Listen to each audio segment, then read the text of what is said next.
So buying a Glock in 2024, stupid. Don't do it. Absolutely no point.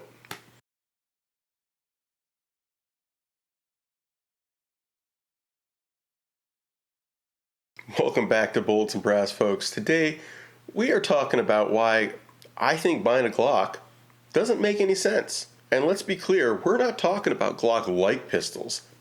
Go for it. I'm saying Glock perfection out the window. This is 2023. We're going into 2024 very rapidly. I don't think it makes sense. I'm not saying they're bad.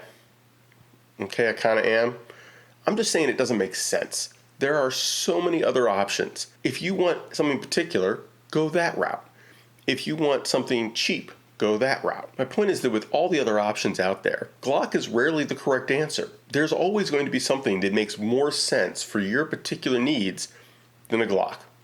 Now, the exception might be if you are a department or agency and you're getting these at a massive discount with support contracts and all that. That's a whole other thing. I'm talking private individuals buying an EDC, buying a range gun, buying a home defense gun, whatever.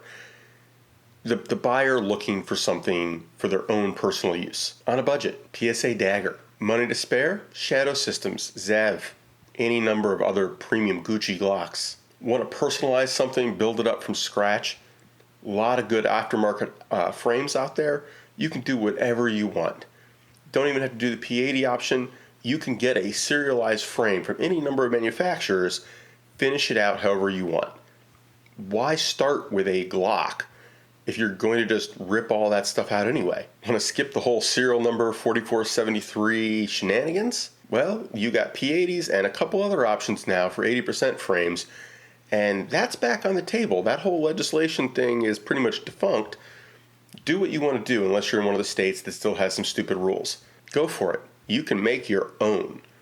There is no law against that. That is a fundamental right in this country for the most part, and it's getting cleared up for the places where that for most part applies. Want a quality pistol you can EDC or use for the house or the range without spending a bunch of money, but you still want it kind of cool, not generic?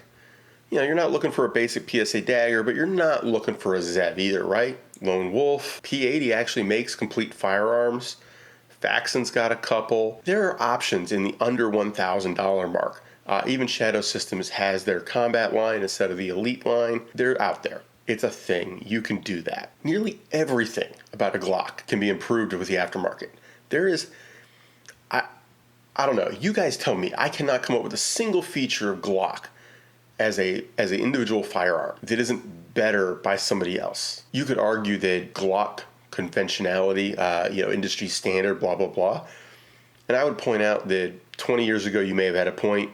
In this day and age, that patent's long gone. You can do whatever you want. Are you saying that these manufacturers are out of spec, that their product doesn't work? Because they would like to talk to you about that, right? This isn't, something where it's not well understood and the aftermarket third-party options are not reliable products. Why would you start with the most generic option unless you plan to mod it? And if you plan to mod it, why would you buy all the parts in the original that you're going to then throw out? I don't understand. If you're watching my channel, you are not the average buyer. You are not somebody who goes into the gun store and goes, I want a Glock, and doesn't realize that there's like 10 versions.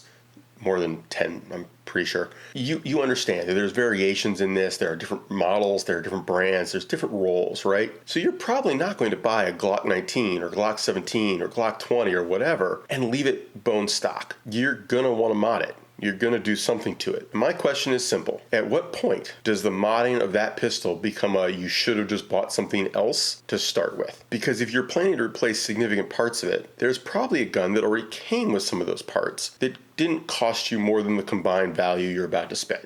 If you particularly like Glock, hey, power to you. Brand loyalty is 100% a thing, but don't be blind about it. Now, historically, it made more sense.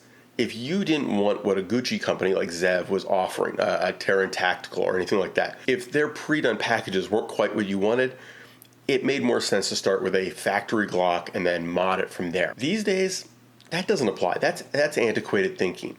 There are too many options that are going to be closer to what you want, or go really cheap. Get a basic frame that you like, whether it's a P80 frame, whether it's Lone Wolf frame, whether it's any number of companies. PSA will sell you a frame. There are tons of them out there. Pick the frame you like the best, pick the slide setup you like the best, or part it together yourself. A Glock is not hard to build. It really, the hardest part of a build is drilling some holes if you do a P80 build. And if you get a pre-done, serialized, commercialized frame, you don't have to drill any holes. You just assemble it.